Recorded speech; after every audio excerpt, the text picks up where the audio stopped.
is your girl Teshimi. And your girl Elke, and welcome back to Tea Time. Yes, and we have a special guest today. We have Larry Sims in the house. Larry Sims. Yes. Hairstylist extraordinaire. Yes. If you don't know. If you don't know, you was about to know. Yes, you're about to find out, right, Larry? So give them a little bit about yourself, background, tiny a little bit. background of you. I know you started dancing. Yes, I was a dancer for many years.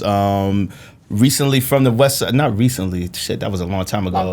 Originally from the west side of Chicago. See, the T already got me. The T already got me. Yo, when you sit in this seat, that T was the T gonna get you. You're done.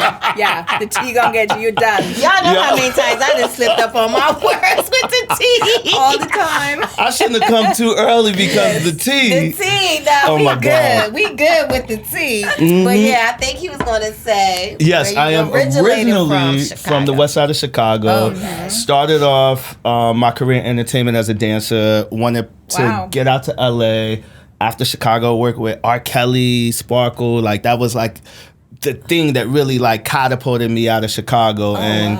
You know, I eventually got to LA by way of dancing with Black, who, you know, was Left Eyes Groove, Boom Like an 808, Bring It On to Me. Like an 808. Boom, baby, boom, baby. I had no clue. Yeah. I had no idea you was a dancer. Right. No idea. Remember when I seen, that was the first thing. Well, I knew hair. Yeah. That was one of the things. So when I seen you recently at a little function, at an event, I'll say, and you was there for Stump the Yard. I was there for Stump the Yard. Oh my God. And that like kind of amazed me because I knew you for doing like a lot of hair. Right. They got big names or whatever. We get into that later.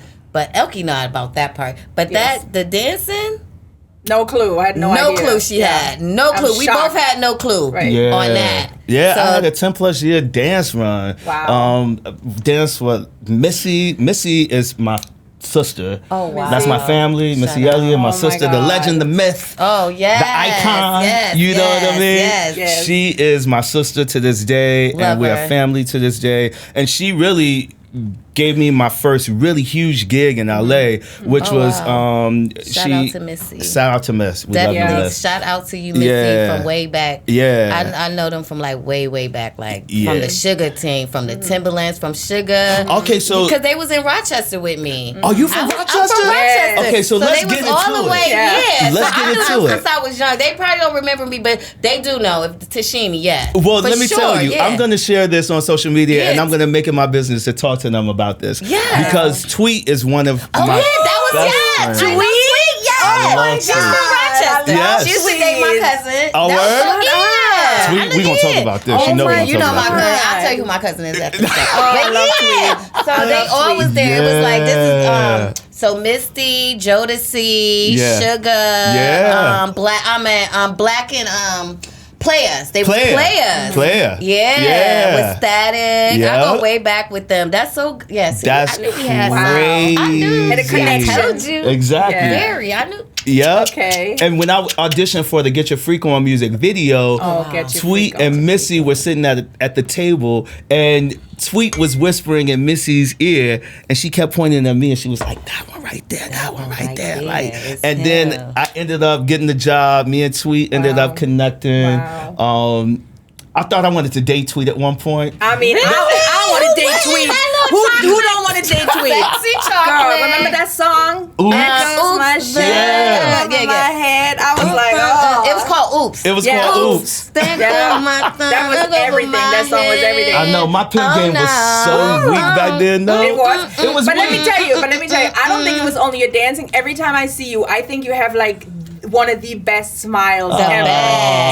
Every time I see you, I'm like, his smile is everything. So that's probably what you did. Tweets on your smile. She was like, "Oh, look at that smile." I had to get him. Yes. Right. That's it. Yo, I tried to like send her some flowers to the studio. She was in the studio with Jay Brown. They were working on finishing up the album, and I ended up sending some like cheap ass Ralph flowers So by the time she got them, they were wilted. Yes. I was like, Who sent me those damn flowers? I was on a budget back then. Well, okay. The dancer budget. Wait. So did she appreciate him though? She did. And Okay, we that's just, all that matters. we became brother and sister. We that's became all brother that and sister. matters. Yeah. That's my baby. I know. Fellas, don't ever buy anybody flowers Not from for Ralph's. No. You go play yourself. Unless you deliver them yourself within like an hour. Within. Time you gotta be I like, play no. myself. No, don't do it. Yeah. So I know Elke, she follow you. We both follow you, but she has some interesting thing about the celebrities that you worked with. Well, I mean, so the first thing I wanted to know is how did you go from dance to hair? So was hair always like in the back that you kind of did on the side, or how did you even transition? That transition. Yeah, so I was like always like a closeted hairstylist. Didn't I say that? I said it So had to closeted. be. I said that. I was like, it had to be because we do little interview. We do our little thing on there, and I was like, it had to be something he wanted to do in the beginning. Like that was his passion. Well, it was a hustle. Like I started like with hair, like when I was dancing in Chicago, or trying to pursue it. Like I knew a lot of strippers, and the strippers had quick money. You a ladies man? Yeah. No, and a businessman. He's but that's what I'm saying. As far as like we have the ladies around. Yeah, and a lot of the strippers would like give me hand over fist cash as a dancer. And as a sort of closeted hairstylist, I guess, to, style their hair. So I already knew that it was a hustle, but I didn't want to pursue it as a career, especially, late teens, early 20s. I was in my head at the time. Now I don't give a fuck, but obviously, but I always thought like the concept of what a hairstylist looks like and what it represents. I didn't want that stigma to be like, the gossipy, the flamboyant, over the top. Gay? Well, I am.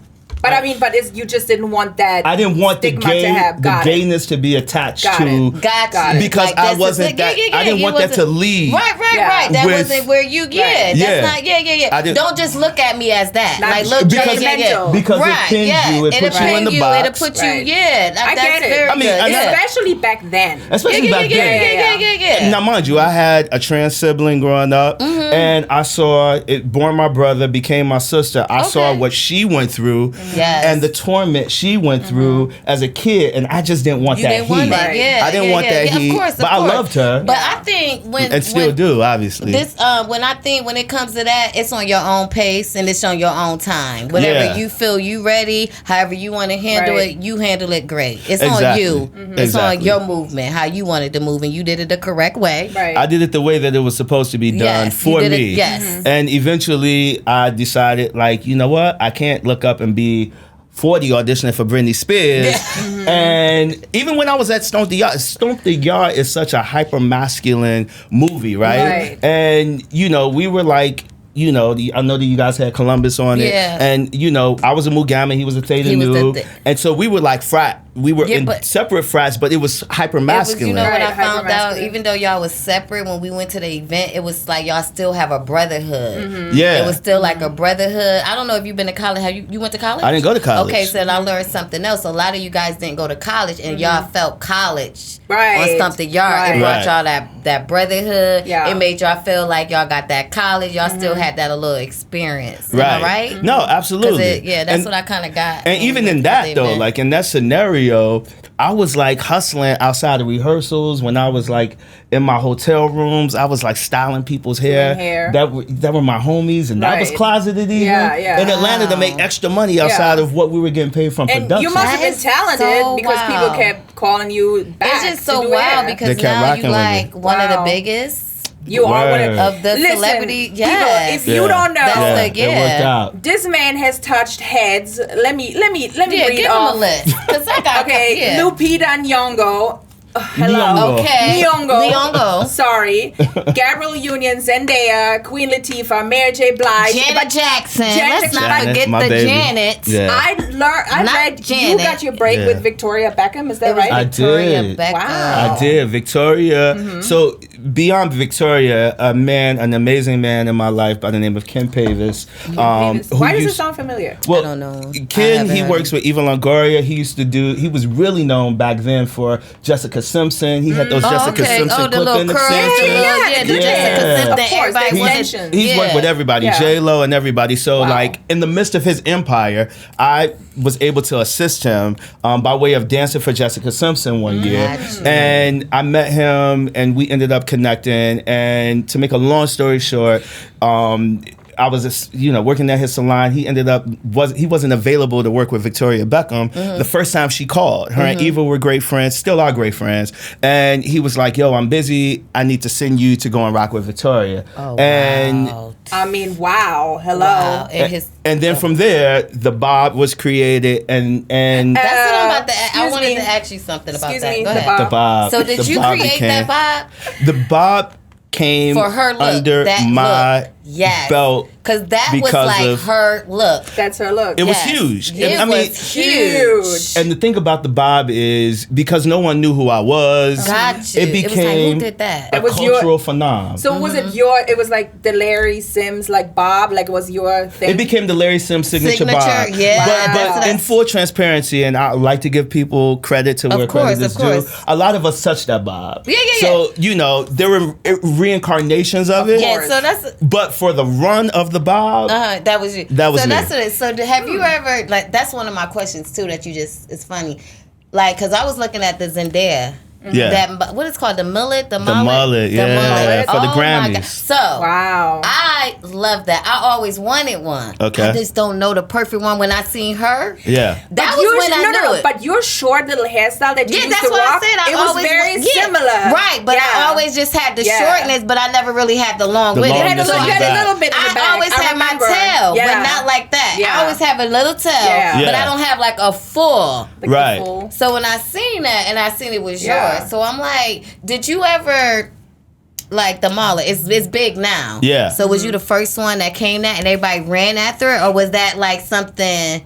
It was already, and that was just something Zendaya wanted. No, okay. So another thing for transparency. So you get what I'm saying? No, I understand exactly what you're saying. It was like, are you the one that when people like say I have these braids and I'm like, oh, I rocked them first because people wasn't wearing them little, even though everybody was. Yeah. But then if you just be like, no, I the one that started that trend. I'm never gonna be like I'm the one that started anything. But some people keeps coming back around. Everything keeps coming. Yes. I'm not pompous or egotistical in that way. I know that art imitates life and it repeats itself. Exactly. And so what we want to do is, at least for me, I'll speak for myself as a creative, I like to just like put my twist on things. Like when it comes down to references, I have like a million pictures in my reference page or in my Pinterest page. Like a mood board type thing. That result from like things that have happened way before me. Vidal Sassoon and a bunch of other references, Wow. But with that Zendaya look in particular,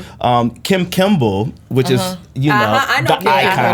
The icon. You got to give it up for Kim. For sure. She had Zendaya in that blonde short wig that was like cut to the back of her hair. Because I just always love that cut. That's always my hairstyle. That was your thing, right? That's like my signature with my hair. I'm usually like a shortcut, and it's kind of like that, but I just never done it to the point that it's full. But I loved you in that hairstyle, and I always tell you when I bring it back. That was just like, I don't know if that's like when I first noticed. Remember when I seen you, I was like, yo, you is. It was like, I think it was that Zendaya, because that's like one of my go-to hairstyles, and I just love it. Yeah. I just never had it, but I love it, and it caught my attention. Yeah, it was dope. And what I did was for the Grammys was I just elevated it. Kim was the originator of the base of it. Like, yeah, exactly. And all I did was Law Roach, y'all know Law. Yeah, exactly. Yeah. Law was like, yo, we put her in the man suit. Like, what do you think we can do? Oh my God. And I was like, yo, let's. And I sent some references to him and Zendaya. I'm like, yo, let's stack it in the back. And Zendaya, she has like she's totally like open to anything and everything, right? Like she doesn't say no to. She can carry off a paper bag. I mean, she's good. She's really good. She's amazing. Gorgeous. something right there. That hairstyle, every hairstyle, when it get like that, I swear I look at everybody with them hairstyles. Because that's one of my hairstyles that I never had, and I just want. I never knew the name of it until like recently. It's like that was just mullet. That was just something I liked. In the back, right? Business in the front, party in the back. So, that brings me to a question I wanted to ask you, because you was talking about, you know, the hairstyle and inspiration. What inspires you to what inspires you to try like a different hairstyle on like a celebrity or something that's like, you know what, let's do this, or let's try this, or you look good in this.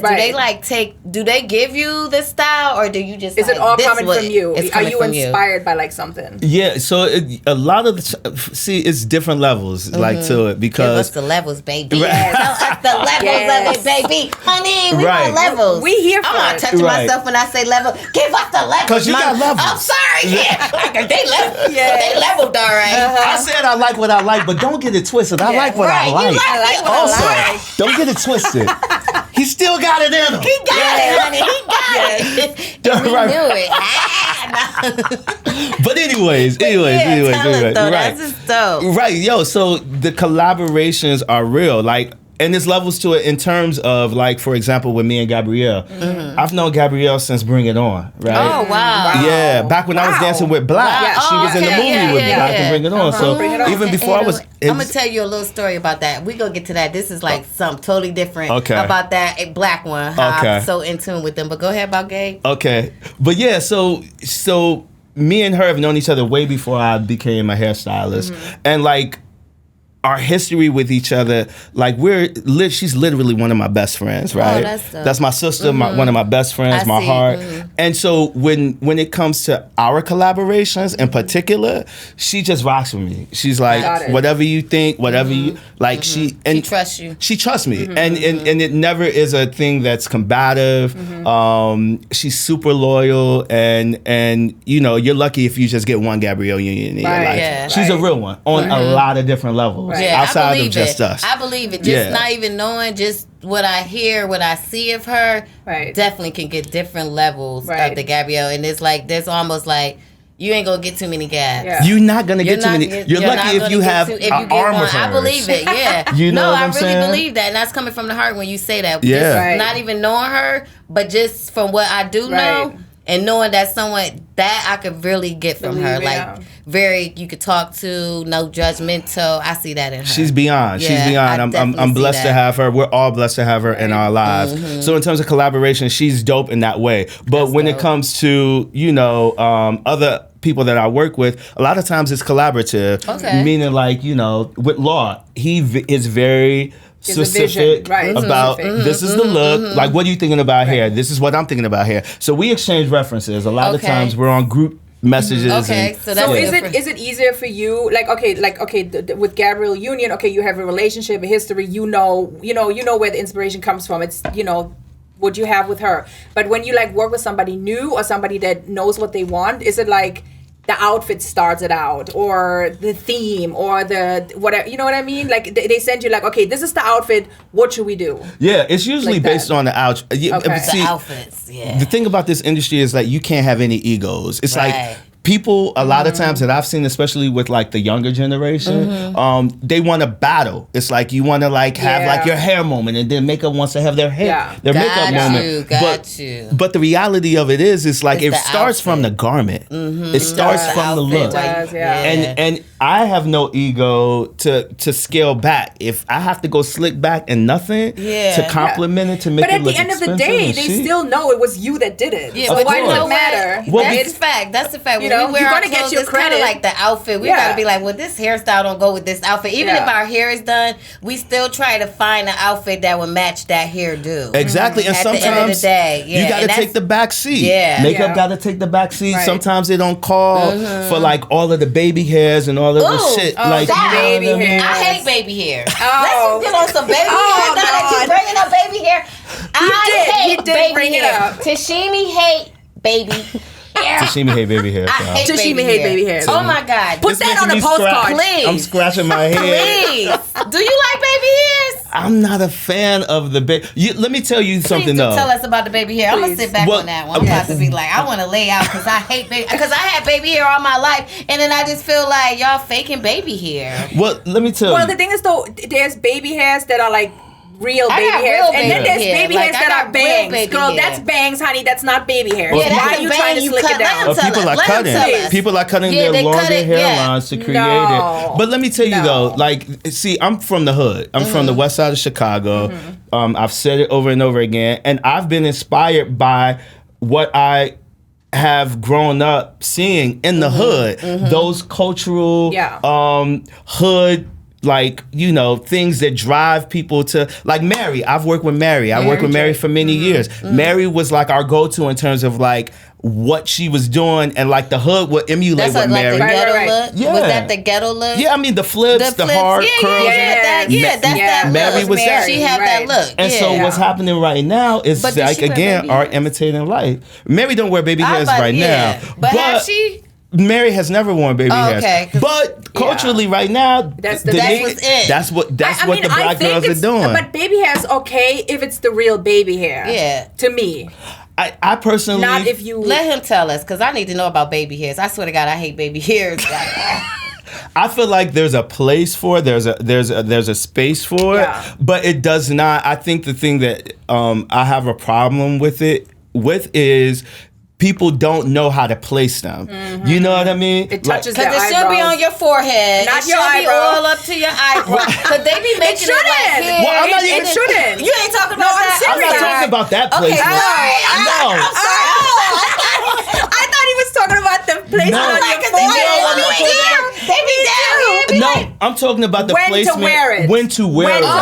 When to represent it. Yeah. You know what I mean? When it's appropriate to rock that look. I think so. My daughter sometimes wears them because, you know, my daughter makes beautiful child, and so she wears them sometimes when her hair is in a bun or in a ponytail. But I feel like when your hair is tied, when it's open and like when it's like here's my thing. I don't like it. Okay, so when I say I don't like baby hair, I like natural baby hair. She's wearing her natural baby hair. I don't like the weave. Cute. I don't like the wigs when they come to the baby hair because they're cutting it and it's not the same. So with the real baby hair, it's go with your hairline. Right. You get what I'm saying? So I like real natural baby hairs. I just don't like the cutting of it, and then, of the wigs and the weaves, how that go with it. It's excessive. I mean, like, you have to think.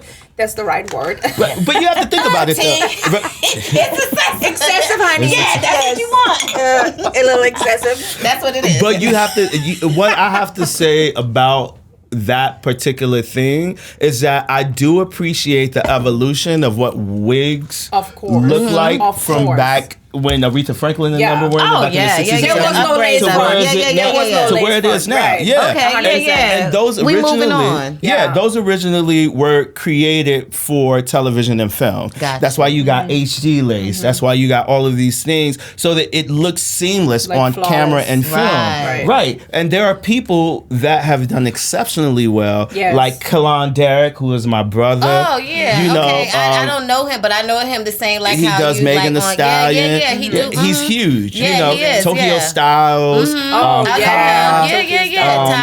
Jay Stay Ready. All Tokyo of them. Mickey. You know, I mean, and Neil that does Beyonce too. Like there are so many people, Kim, that have mastered laying down lace. And I think what has happened with us as a black culture is that we've seen how flawless they've created these looks and have executed them, and we've taken them into our kitchens and we're like, wait a minute. Shout out to every last one of y'all that he just named. We just have to say that. Shout out to every last one of y'all that he just named, for real, because you all is great. Yeah, exactly. We've seen all you work, for sure. So they've created like a lane and opportunities for people to like do those DIY videos on YouTube, and now you got with the glue.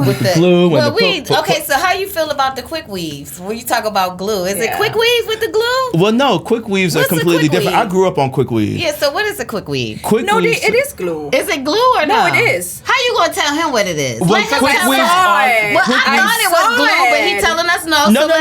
Quick weaves are glue. Oh, okay. But it is. I mean, I I knew that. It's just separate from braids. Yeah, so quick weaves usually like from in the hood, like you know those big like elaborate ponytails. Those are quick weave ponytails. So do you do quick weaves? Like, is there? I don't have anybody that asks me for a quick weave. Not in my stature. Like, is there like people like at a certain time they just be like, do me something real quick, like a quick weave? That's what I'm saying. Some people that's a hood ass. Yeah, it is. That's a hood ass.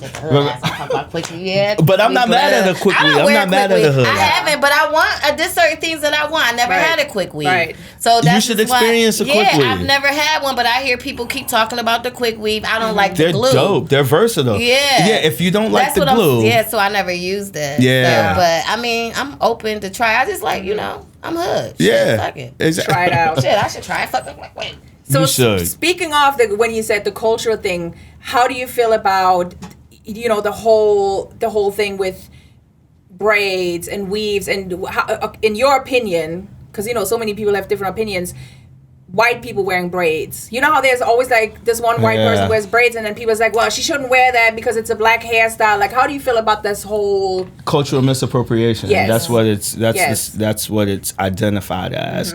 When you think about Bo Derek and how she rocked. Oh yeah, back in the day. We know where braids derive from, and I think that art imitates life, and I think that I feel like it's a compliment. I feel like that's how I feel. Me too. I feel like it's a compliment. Me being me, I feel like it's But at the same time, when it becomes cultural misappropriation is when you have like people like, I won't say designers, but like you see like these fashion designers and the look that has been created are these like cheap wigs that are going on. I know exactly what you're talking about. Yeah, and it's only white models wearing it, right? I know exactly what you're talking about. Yeah. It's not cool. Right. That's it's not cool. Because I've worn braids many times before and I'm clearly white and nobody has ever approached me in a negative way about it, but maybe that's just because I really do appreciate. Well, you have. I really do appreciate it. You know what? I think if you know that person and they're not coming from like a malicious way, you're not gonna look at it like that. Yeah. Like we know you ain't got nothing. You have a biracial daughter, so we're not looking at you like that. But then it's like another side, and it's not even so much like you said. It's a compliment. When you see it, sometimes it's like a compliment. It ain't nothing wrong, but it's like how they wear, how they handle it, how when someone says something to them, how they respond back. It's like that's how that comes into like that. Oh, what you doing with it? Or then why a black girl wearing blonde? And it's like, but it's some black. Well, it is true. Yeah. So that's how I sometimes feel like, okay. Yeah. When I see black girls wearing bleach blonde wigs, I don't say anything because I don't mind it. Right. So it should go both ways. It should go both ways. Cultural misappropriation is very delicate when it comes to us, but then we also are like wearing bone straight hair down our asses that we were not born with. So we have to be very careful. I hate compromise a little bit. Kim got the heat, but she got babies with Kanye. So it's like But how you said hair is art. Yeah. So it should be open to anyone. I want to wear braids. You want to wear a blonde wig down your ass? Why not? Blonde wig down your ass. But let me say this before we end this. Because I have to know this question. So, is it true that you have not had a vacation in fucking 5 years? What do you mean? You talking about my show, Invite Only Cabo? It don't matter what I'm talking about, but I read up on it. Have you not had a vacation in 5 years? Time. Since then? Since that show. Okay, because I don't know. That's what I'm saying. What's the truth? Because I read guys. So for anybody that doesn't know, I had a show on Bravo called Invite Only Cabo. Okay. It was a summer show, and the basis of the show was I hadn't been on a vacation for 5 years. Yeah. And I brought a bunch of people to one house, blah, blah, blah. I wasn't invited. No, right? Because I'm like, did you not have a vacation? You was doing Back all then of this I had. work? But now you have. But you have. Now, I'm literally going on vacation Friday. I'm out. Tea party. It's a tea time party. Yeah. Y'all can come rock. We lit. I'm already on the plane. We already there. We're already there. But guess what, you guys? We about to end this today. This not last. See, I'm fucking up too. This episode for the day. We're going to end this episode for the day with Larry. It's been amazing, Larry. It was amazing. Thank you. Thank you so much. I appreciate you for having me. We love you. Thank we love you. I appreciate it. So, can we touch up this bob real quick? Can I get that mullet? What is it? Whatever you need. What is that mullet? Can I get that mullet? Could you give me my first mullet? Well, let me tell you something. Okay, this is the thing that I will leave with. I have come up with something that is so amazing and dope. What? Well, we're not going to talk about it right now. Okay, so we'll bring you back. No, but I will be able to come to you and you and you and you and you and you and you very soon. You get a car. You get a car. You get a car. You get a car. You get a car. You get your hair. You get Larry. Everybody will be Sim style. Okay. There'll be Sim style. Sim style. I Sim love style. that. Absolutely. Perfect. We're working on something everybody fun. Look forward to Larry. No. Your Instagram? Sim style. Yes. Sim style. Sim style. Yes, everybody follow me on all platforms. Instagram, IG, Twitter, Facebook. I said Instagram, IG twice. Yeah. Edit that out. Y'all know what we at saying. Larry Jarrah Sims. Jarrah is Jarah. I'm easy to find. Because of that smile. Thank you serious. so much. I'm serious. Thank you. A lot going on. So I thank you all for having me. I appreciate it. Thank you so much. And you guys, please tune into him. Larry Sims. Bye, guys. And we out. Tea time. Peace. Bye.